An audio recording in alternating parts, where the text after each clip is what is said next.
حضرت ابو سعید خدری رضی اللہ تعالیٰ عنہ روایت تے کہ رسول اللہ صلی اللہ علیہ وسلم ارشاد فرمایو چې پلارو کې د مجلس د جوړول نظام وساتو. صحابه کرام عرض کو یا رسول الله صلی الله علیه وسلم د دې مجلس نه خو زمون خلاصي نشته. دلته هم خبري هم کو نبی علیہ السلام فرمایل چې هر کله دا مجلس تاسو د پاره ضروری دی نو بیا د لارې حق ادا تاسو کړی شو یا رسول الله صلی الله علیه وسلم د لارې په مونږ باندې کوم یو حق واجب دی؟ ارشاد یې وفرمایو چې کله تاسو د لارې په سر ناسې نو خپل نظر ښکته ساتئ. تکلیف ورکوونکي څیز د لارې نه لرې کوئ، یعنې ګندګي، کاڼې، ازغې وغیره، او د سلام جواب ورکوئ. خلکو ته د ښو خبرو حکم کوئ او د بدو خبرو نه منع کوئ. په دې حدیث مبارک کې د الله نبی صلی الله علیه وسلم په لاره کې د مجلس د ناستې چل او طریقه کار راته ښیي. او عام طور چې موږ تاسو وګورو نو څنګه صحابه ویلو چې د الله نبی د دې نه خو زموږ خلاصون هم نشته، نو خامخا خلک په لارو کې کیني د یو بل سره خبرې اترې کوي. نو نبی علیه الصلاة والسلام ورته وفرمایل چې زه ټیک شو چې تاسو د لارې نه خلاصون نشته، یعنې د دغې ناستې د مجلس نه خلاصون نشته، نو بیا د هغې څو خبرې داسې دي چې په تاسو باندې واجب دي، د هغې حقونه بیا ادا کړئ. نو صحابو تپوس کو یا رسول الله صلی الله علیه وسلم د لارې په موږ باندې کوم یو حق واجب دی؟ نبی علیه السلام ارشاد فرمایو چې د لاره کې کله تاسو د لارې په سر باندې ناسې نو خپل نظر ښکته ساتئ. یعنې مقصد د دې خبرې دا دی چې کله یو انسان په لاره کې ناسي نو لازمي خبره ده چې زنانه په لاره باندې ځي، او چې کله زنانه په لاره باندې ځي نو د هغې باندې به خامخا د یو انسان نظر لګي. نو نبی علیه الصلاة والسلام وفرمایل چې د دغې زنانو نه تاسو خپل نظرونه ښکته ساتئ، ځکه چې تاسو ناسي نو زنانو ته هم ضرورت یې، هغوی چېرته غم لځي، ښادۍ لځي، یا بیماران او په لاره باندې رواني، نو سړی چې ورته ګوري نو دا کتنه چې دی د ده د تباهۍ باعث دی. وجه دا ده چې نبی علیه الصلاة والسلام فرمایلي چې ای علي په یو نظر پسې دویم نظر مه ورپسې کوه. دا وړاندې نظر چې دی دا ماپ دی چې ناڅاپه ولګي، خو دویم نظر چې دی هغه جوور نظر وي، د شهوت په بنیاد چې دی کله نظر وکړو 40 کاله بدله الله تعالی په جهنم کې سزا درکړي. 40 کاله بدله الله تعالی په جهنم کې سزا درکړي. اوس خو د افسوس خبره دا ده چې کله د سکول جنکۍ هم په لاره باندې روانې، نو نوجوانان چې دي هم په دغه لارو کې ورته ناست او دا پروا د دې خبرې نه ساتي چې دا د چا خور ده، د چا میندې دي، د چا خویندې دي، او دا څنګه چې زه د پردۍ جنۍ ته ګورم او دې ته کتنه کوم او د شهوت په نظر باندې ورته کتنه کوم، د دې جواب دا دی چې الله تعالی به په بندو دروازو کې زما ښځه او زما لور او زما مور خور چې دی دا به رسوا کړي. نبی علیه الصلاة والسلام فرمایلي چې تاسو کې دا یو داسې ګناه ده چې کم سړی پردۍ ښځې ته لور ته ګوري په جوور نظر باندې او د بې حیایۍ په نظر باندې، نو د الله نبی صلی الله علیه وسلم فرمایي چې د دغې بدل بدایي چې ستاسو ښځه به تاسو ته په بندو دروازو کې محفوظه ښکاري، خو تاسو به خبر نه یې هغه به د الله رسوا کړي. ډېر سخت ګزار. نو خاص کر نوجوانان چې دی په دې خبره باندې ځان پوه کوي چې دا کم دا موبایل هم ګوري، دا چې دا پردۍ ښځې ته د جوور نظر باندې دا کتنه کوي او دا دغه چې ډمې ته په ګډېدو کې او دغه شان دا نورو ته چې دی د هغوی ښایست ته ګوري، دغه ته ګوري، نو دی چې څنګه دغې ته ګوري نو د ده د ښځې نه، د ده د لور نه، د ده د مور نه، د ده د خور نه به دا سزا وځي، او په دې بنیاد باندې به وځي چې دی په چا خفه کېږي او د ده چې کم یو عزت دی الله تعالی به دی په هغې عزت کې ناکامه کوي. په دې وجه باندې نبی علیه الصلاة والسلام د صحابو ته وویل چې په لاره کې کله تاسو ناسي نو خپل نظر ښکته ساتئ، یعنې د پردو زنانو نه د هغوی نه خپل نظر تاسو ښکته ساتئ، نو هله په لاره کې بیا کښېنئ. که چېرې داسې نه شئ کولی بیا په لاره کې به نه کښېنئ. دویم دا دی چې تکلیف ورکوونکي څیز د لارې نه لرې کوئ. د لارې دویم حق در باندې دا دی چې کوم تکلیف واله څیزونه دي هغه د لارې نه لرې کوئ. مثال په طور ګندګي پرته ده، سپی مړ دی، چرګه مړه ده، یو بل ځناور مړ دی، او د هغې نه علاوه چې دی نور دغه ګندګۍ پرتې دي، غټکاڼې پروت دی، ازغي پراتو دي، په دې لاره کې چې دا څومره څیزونه دي دا ترې لرې کوه، دا د دې لارې حق دی در باندې. نو چې دا کار ته کله کینو د خدای مخلوق ته بدنه خیر رسی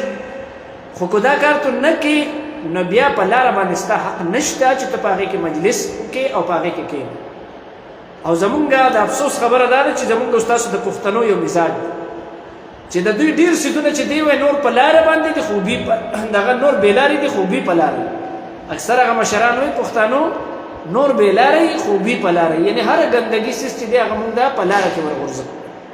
پکار خدا دا چې کم ګنده سیس مونږ یینو کم سیس د ځان لپاره نه خو چې هغه د نور مسلمانانو لپاره خو نه د لارې په منځ کې ډکې مجازي کول تشي مجازي کول او یا ګندګي ورغورځول دا مسلمان شعار او نښه نه ده بلکې دا د فسق او د فجور نښې دي چې کم سیس باندې مسلمانانو ته تکلیف رسیږي د هغې نه به ځان ساتل غواړي نو پیغمبر خدا صلی الله علیه وسلم د لارې دویم قسم راته بیانوي چې کو دا کولی شي چې د لارې نه ګندګي کاڼي ازغي او ډکې تشي مجازي نور چې دی زناور چې هغه مړي او هغه په دې لاره کې پراته کو دا لرې کولی شي نو بیا خو کینه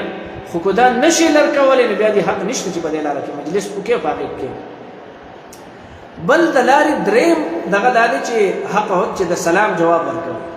خلک په لاره باندې روان دي نو محمد رسول الله صلی الله علیه وسلم طریقه ښوولي چې سور دی پیادو ته تلونکي دي ناستو ته او لږ د ډېرو ته سلام کوي سور دی پیادو ته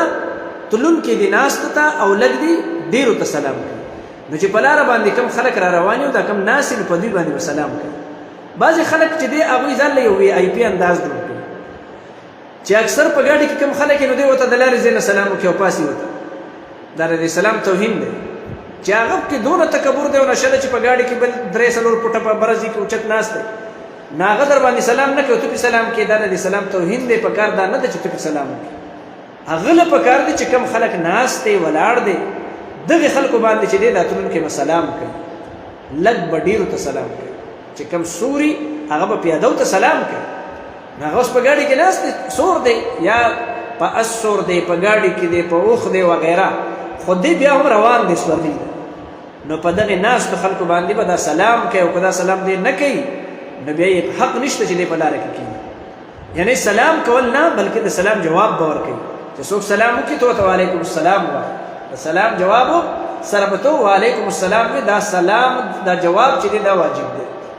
یو سړی ته د سلام وکړي ته هم یا سلام وکړي او ته وایي ښه چارې هغه ووایي او ته ورته وایي چار دی ښه شه دا د پښتنو خپل سلامونه دي یعنې ښه چارې د بعضې خلکو یې هغه معنی غلطه کړې ده خو په دې الفاظ یې کړې ده چې یاره ښه چارې خدای دې ښه په سلوري کړه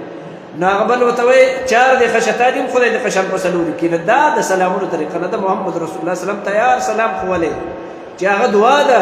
چې ته زما نه بالکل سالم یې زما د لاسو د ضرر نه بچې زما د ژبې د ضرر نه بچې زما د لاسو خپو د ضرر نه بچې نو هغه راته وایي وعلیکم السلام دقه شان زه هم یم چې ته زما د تمامو ضروراتو نه به بچې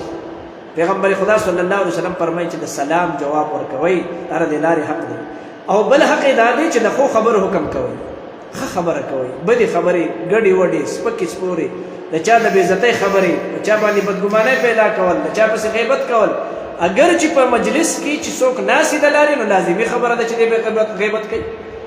لازمي خبره ده ځان به غټوئ او د بل به سپکوئ لازمي خبره ده چې چا به چغلي کوي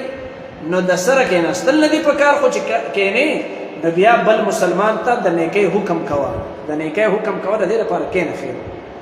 او د بدو خبرو نه منع کول کوه چې کم خلکو کې ته بدي وینې نو د حکمت په ذریعه سره چې دی ته د هغې باندې په حکمت او په چل او په طریقه باندې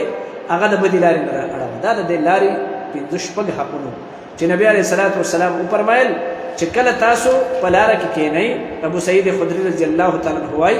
چې نبی علیه السلام ارشاد وفرمایي چې په لارو کې د مجلس د جوړولو نه ځان وساتئ یعنې له اولنۍ خبره کلکه دا ده چې مه کښېنئ ځان کې وساتئ